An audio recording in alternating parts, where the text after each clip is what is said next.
How are we doing, guys? Luke here of SimBoxx. Delighted this evening to be joined by a very exciting prospect, Mr. Alfie Middlemiss. Alfie, how are we doing? All good, mate. All good. Good to be on. Yeah, really good to have you on the channel. And like I say, very exciting prospect. You built up a career of 5-0, looking to go back out 6-0 in April. How's things heading into the new year? You know, we're a few weeks into 2026, but excited to get out early in the year. Yeah, super excited, mate. I've had, a really good start to the year. Just signing my Matchroom. Obviously, had a really active year last year, 5-0 now. And looking for my first little step up. April 3rd, got my first eight rounder with a good opponent as well, someone who'll come to win. And I believe I'll show even more of my capabilities in that fight.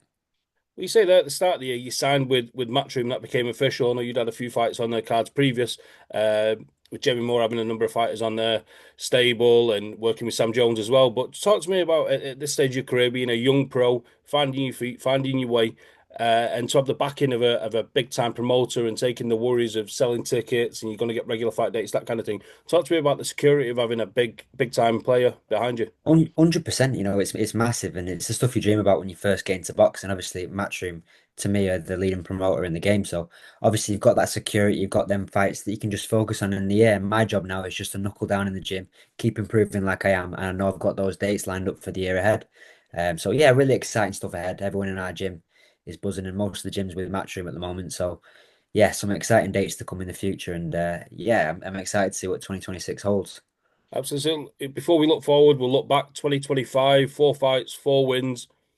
How do you look back on 25 as an experience as a whole? You know, undefeated, building that record, building up the rounds. Yeah. Talk to me about how you feel about how the year went. Yeah, I think it went really well, to be honest. I think obviously I was getting out on big shows. I had my first Matchroom show early on in the year, and then I just went from there, went Matchroom Queensbury, and then had two Matchroom shows by the end of the year, and just been building slowly and steadily. I've always stayed in the gym. As soon as a fight's finished, I've gone back and I've had a really good sparring, really good rounds with some top pros. So I've just been developing really nicely, to be fair, and I think 2026 is now going to be my breakout year.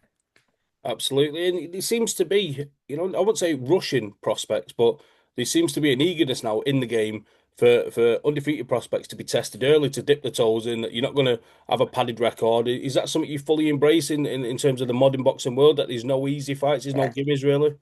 100%, I trust my ability and most importantly, I trust the team around me. I've got a great trainer in Jamie Moore and Nigel Travis, so I trust in the direction that they want to take me. And this fight in particular, it's a good little step up against the kid who's just boxed for the Midlands area title. He's a tough game kid, and I believe that then people who come to win and not spoil fights is going to show even more of my ability. And I'm excited, in front of my home fans to show what I'm all about and kick the year off with a bang. Absolutely. We'll get into that. So you boxing Lewis Morris. He's got a record of 10-3-1, so he's a winning record. Boxed some good kids. Are you the type of fighter, Alfie, to look at an opponent when you start stepping up the levels? Where you've got footage. Some of the early fights you might not be able to find too much good footage, but with him having Yeah. a winning record, is he the type of fighter that you'll go and sit down and watch, or will you leave that to Jamie and Yeah, Nigel and the you know, team? I leave most of it to Jamie, but I do like to have a little look myself. Fighters are guilty sometimes of looking too much. I mean, I remember as an amateur, you go down a rabbit hole of like looking through like the mum's Facebook or somewhere random. Do you know what I mean? You can go down a rabbit hole of looking at all fights, and sometimes it's best just to focus on yourself and your own path. Do you know what I mean? And I know my abilities. I know how good I am, and I believe if I turn up the best that I can on the night. I'll get the job done and I'll get the job done in style. But yeah, I like to watch little bits on my opponent. I know that he was in a good hard 10 round on his last fight. But I believe I'm levels above the opponent that he was facing, and I'll show that on April the 3rd. At this stage of your career, 5-0, all 5 fights going the distance. That sometimes can give a false impression that you've not got the power, you've not got the big punch. But the fighters that you find at this stage, they build their careers around survival. They'll fight 1 week, then the other. That's the role of a journeyman. With all due respect, do you Yeah. believe as you start stepping up through the levels that you'll start having the opportunities to show the punch power to get the finishes? 100%. I believe a lot of these fighters are tough and they know how to survive. But I think with fighters like him coming to win, it'll present more opportunities. And I think if they come in, my counter punching skills will be on show, and I'll definitely start getting more stoppages because, like I say, I'm a busy fighter, and in my last fight, I was close to getting the stoppage, and I've been developing really nicely. So I think the stoppages will come in time, most definitely. Is it something you put pressure on yourself to do? Is it like a bugbear maybe, or is it just part of the game and you understand that? No, no, do you know what? I trust in my ability and I know I've got power. So it's one of them things that I believe will just come with time. And, I think you're going to see a lot more of me this year and what I'm really capable of doing. 2025, I had some really good wins and some good performances, but I think 2026, I'm going to start leveling up. Absolutely. And speaking of the card as a whole, you got Pat Brown headlining, but he's stacked full of Northwest talent with Will Crawler on there and the Croft twins from Wales on there as well. These little, under the radar shows, shall we say, they're almost like next gen, aren't they? But there's some sleepers on these kind of cards and real Yeah. opportunities for fighters at your level in terms of experience to really break through. So excited to be fighting in Altrincham in the Northwest come April. 100%. Yeah, really excited. I remember going to Pat Brown's debut last year and the atmosphere was unreal. I mean, it was pretty cold, but it was a fantastic atmosphere. And it's good, just great to get out on these cards, especially with, top prospects from around my area. And obviously, I bring fantastic support everywhere I go. So the atmosphere in there is going to be electric on the night. And I can't wait to go in there and showcase my skills in front of my home fans.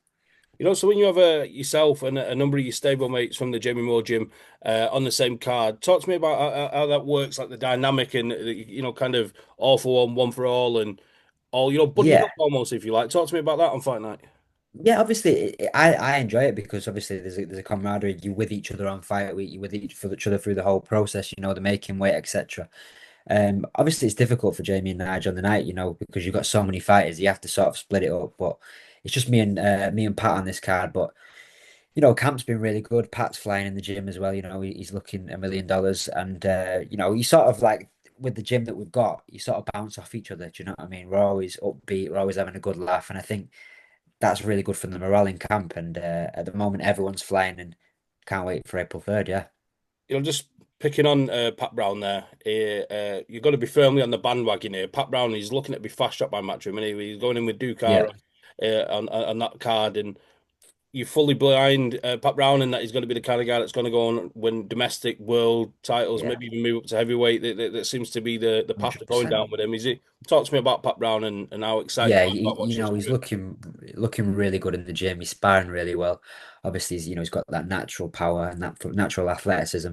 And I believe they're stepping him up at the right time. Everyone he's boxed, he's ran through in quick time. So obviously, there's an eagerness to push him at a quick pace. But I think this next fight's a really good step up for him. I think this kid's quite tough. He's been the distance with some good operators. So I think it's a step in the right direction. And hopefully, this fight will give him rounds. But Pat Brown, the sky's the limit for him, and I think he'll be really busy this year. And it's good for me as well. Hopefully I'll get on some more of those big cards, and the gym sort of, everyone's starting the journey at the same sort of time. So yeah, there's a buzz in the gym at the moment, and I'm loving every second of it. Speaking about characters in the gym, none more funny or bigger than Dave Allen, shall we say? Do you ever get a chance to listen to the Matchroom podcast with Pat Brown and Dave Allen? But I'm sure you listen to it day in, day out in real life, so you probably don't need Yeah, an hour on a podcast to appreciate it. But do you ever get the listen, chance to listen to it? It's brilliant stuff. I get enough of Dave Allen shit in the gym, let alone the podcast. But no, I listen to the podcast. Obviously, it's good crack. Everyone has great banter in the gym.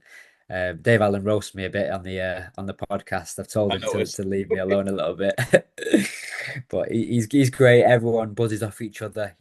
Everyone has a great laugh. But when it's time to knuckle down in the gym, everyone knuckles down hard. And Dave Allen's funny, but he's also a great boxing mind, and he's given me a lot of pointers, a lot of time and effort.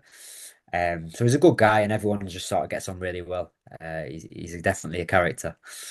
Just expanding on that a little bit there. Talk to me about Jamie Moore and Nigel Travis and how it is that they managed to create this camaraderie, as you say, but at the same time, an unmatched work ethic. You guys at different levels of your career, different stages of your career, but everyone seems to get the work that they need. Talk to me about the influence of Jamie Moore and Nigel Travis in that gym. They've had an amazing influence on me as a boxer. I sort of joined the gym when I was 18 years old. I came through Jamie's amateur system at Wharton ABC, and he brought me down sparring. He put a lot of time and effort into me. Then so did Nigel, and it's paid dividends now. He put me in sparring with top pros, and the development process has been amazing. Obviously, being around such great fighters over the years, you pick stuff up like a sponge, and it's just a fantastic gym. Everyone's obviously, like you say, laughing and joking and stuff like that. And I love that. I love having a little bit of banter, but obviously the work ethic and the rounds that we get in is top quality, and I'm learning and improving all the time. Just away from the build up to this fight. Kind of in line with build up to this fight, but you sparred Josh Warrington ahead of his fight with Lee Wood. Before we talk about the Lee Wood Josh Warrington fight, talk to me about the experience of sparring with a former two-weight or two-time, sorry, world champion in Josh Warrington. Fantastic, yeah. I had great rounds with him. It was, great experience for me to go down there and get some good rounds in. I did give a really good account of myself, did really well, and they asked me to come back. Obviously, you learn so much being in with top operators like that and being around top camps. So, yeah, I'm not afraid to go down and spar any top pros because I think it's all part of your development process, all part of your learning, and you pick up so much stuff from someone like that, experience-wise in the wing, and yeah, it was definitely a great experience. He said in the lead up to the fight with Wood, ultimately he was unsuccessful in the fight, but he was saying in the build up numerous times that he felt in the best condition he's ever been in. It was the best camp he's arguably ever had. Did you feel that they're inspiring? Could you see that this was a fully functioning Josh Warrington? Was he at his peak? Do you reckon when you were sparring with him? Yeah, yeah, obviously it's hard to say because like I said, I didn't spar him when he was in previous camps, Yeah, for example, when he boxed Frampton or whoever. yeah. So it's difficult to gauge, but I know myself, I give a very good account of myself, and I know he was in top shape, and sometimes, it just doesn't work out on the night. Sometimes you can't pull the trigger, and your best days might be behind you, but yeah, they're all good people, really nice people, and I definitely think I learned a lot and took a lot of what I needed for my own career. So that was the main thing going over there, and I wish him all the best for what he does in the future. Absolutely. It didn't quite go his way, as I say, against Lee Wood. Lee Wood, I thought, boxed really, really well in their rematch in Nottingham on Saturday. Was you there at the fight or did you watch it on TV? Yeah, I came down to watch the fight and support Dave, Oh, of course, and Dave was on the card. Yeah, of course. Yeah. yeah, yeah, yeah. So I went down. It was a fantastic atmosphere, and like you say, Lee would put on a good performance. He did what he needed to do. He used his jab, used his movement, and obviously negated the pressure of Warrington. So yeah, it was a good performance from him. But I think both fighters are a little bit past the best. But obviously they put on a great show for the fans, and it was a sold out arena. So you can't ask for much more. Definitely. Do you think, not that we're anybody to tell any fighter what to do, but do you think you'd see one or both of them potentially retire on the back of Saturday night? Yeah, obviously it's difficult to say. It's just up to the fighter's personal opinion and how they feel when they're in there. I wouldn't tell anyone to retire, but they both had fantastic careers, both become world champions. So obviously, it's a good time to walk away. This sport's unforgiving, and if you stay in it too long, you can pay severe consequences. So, whatever they think is best for their career, two decent blokes. So, wish them all the best. Yeah, absolutely. Echo those thoughts. Talk to me about Dave Allen. He returned after that loss to Matt Mudov with you say what you want about the opponent, but Dave Allen Yeah, done Dave Allen things. And Eddie Hearn was right when he said that was the best atmosphere he's ever seen for a six-round fight. And it took all of what I think it was yeah. a minute and 2 seconds or something like that for Dave Allen to get his man out there. Vintage Dave Allen. Yeah, Vintage, but I'm vintage sure you're proud overhand, of him, aren't you? right? Sure you're proud Yeah, of him getting back in there after taking that loss last time out. yeah, really proud of him. It's good to see him back. Dave's such a good character, but he's underrated. He's got a lot of boxing ability, and when he really applies himself, he's got a lot of ability, and he could go as far as he wanted in the sport. But I think he had one thing on his mind on Saturday night, and that was a demolition job. I think the first punch he threw was the overhand right, and it landed clean. So obviously, it was great to see Dave win in such exciting fashion, and the atmosphere there was unbelievable. His walk on was electric, and everyone loves him. The British public love him, and the fans. So yeah, excited to see what his next move will be. Absolutely. Just quickly, how many monikers can a man have? How many nicknames can he have? When David Diamante was doing the ring walks and like the Doncaster de la Hoya and I everything know, else. dazzling Dave Allen. Yeah, I know brilliant he stuff. manages to get a new nickname every fight, I think. Brilliant. We'll wait to see what's for the next fight. From the feel good to the not so feel good, I guess, and now you're a matchroom fighter. Conor Yeah, Benn signed with Zuffa Boxing. It took the boxing world by storm. I can't remember the last time something so seismic happened in the boxing world where everybody was talking about whether you love Conor, you hate Conor, you love Eddie, or you hate Eddie. yeah. This really shook everybody. Everybody was talking about him. I dare say when you was down there on fight night on Saturday night, it was the talk of the town. And yeah, talk to me about it from your point of view, Alfie. You're a young pro I starting out mean, in your career. Conor Benn is a lot further down the line than you, but yeah. what's your take on the situation, mate? I mean, it was crazy when I first saw it. Actually, to be fair, I saw the picture on my Instagram, and I thought it was AI to begin with. I thought, no way could this have happened. But like you say, it was the talk of the town all weekend. Everyone was buzzing. I think there was a real shock in fight week about it actually happening. It came out of the blue. Um, obviously, there's two sides to everything. I think the way he's gone about it is morally, I think it's wrong, definitely, because of the loyalty that Eddie Hearn and everyone put faith into him in his career. I think he was with Matchroom for 10 years. So, but then again, the other side of the thing is it's a lot of money to turn down. I think what the reports are 10, 15 million for a one fight deal. And that's crazy money to think. So he's got to secure his family's future in a sense, but I think this situation's gone about wrong. And I'm interested to see how it all unfolds and what his next moves will be. It's very WWE-esque, I think, to be honest with you. Yeah, absolutely. I think, there's a couple of things that I find quite interesting. And Carl Frampton made comments to the similar kind of thing that I'm going to go down, in that, he's not, and I think Jamie Moore said the same kind of thing. We're not talking about a fighter that's going from making like 100 grand to then being offered the reported 15 million that he's been offered. Yeah, That he was getting 10 mil per fight for the Chris Eubank fight. So he's already looking at what, 20 mil. So is yeah. that extra fight when you've got 10 mil, is 15 mil really worth burning all these bridges and That's turning your it, back innit? on the guy that was there for you? So we're not talking about like a 5-0 prospect being offered 15 mil. We're talking about a guy that's generating millions and millions at this stage of his career anyway.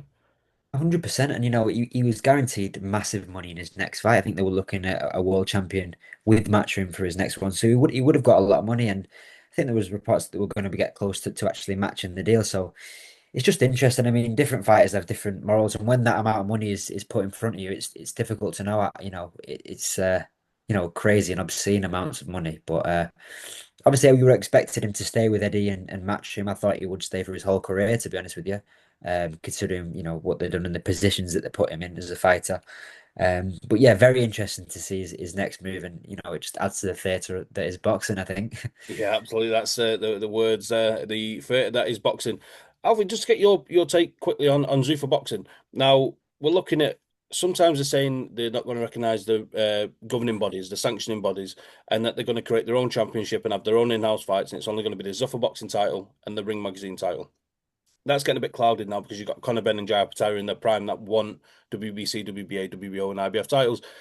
Yeah, Now, my take for what it's worth, I always thought it's going to be fighters coming towards the end of the career that have, let's say, like an Alexander Usyk, for an example. He's dominated everything in pro boxing. If he went over and earned a crazy amount of money, got the Zuffa boxing belt, he's already completed the titles. Or yeah. a boxer like yourself at the start of the career that's not really got into title contention yet, and then you build your way up to the Zuffa boxing rankings. What's your take on Zuffa boxing and where they are in the sport? Like I say, they've got massive backing, haven't they, with Dana White and Turkey Al-Sheikh. They're bound to do so well. The UFC model is a proven success. They've smashed it in that side of things. But boxing's a different game. Obviously, you can entice a lot of prospects with good money, but a lot of prospects like myself, are there for titles and are there to win the belts. So it's difficult in that sense. I'm not sure how the Zuffa belt will work, but it will be interesting to see how it unfolds. I think some of the shows obviously need a certain amount of improvement and whatever, but like I said, they've got the funding and they've got the backing to do that. So it's going to be very interesting how the landscape unfolds over the next, 6 to 12 months and how they keep improving. But I also think even more people and players in boxing, the better. It's even better for the fighters. More money, more opportunities on the table. So at the end of the day, I think it's good for boxing. Yeah, absolutely. We wait to see what comes of everything. Just before we close out, is there any fans, any followers, any sponsors that you want to give a shout out before we close out the interview?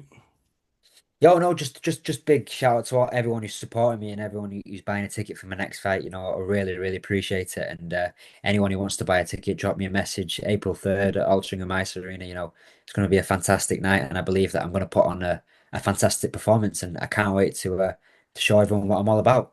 Absolutely, Alfie. I really have appreciated your time this evening. It's been a really good chat, and I'm sure I'll catch up with you in the build up to fight night. I'll be down there, so I'm sure I'll grab you for a few minutes. But yeah, I appreciate your time and thanks for Definitely. speaking to SimBoxx. Thanks very much, mate.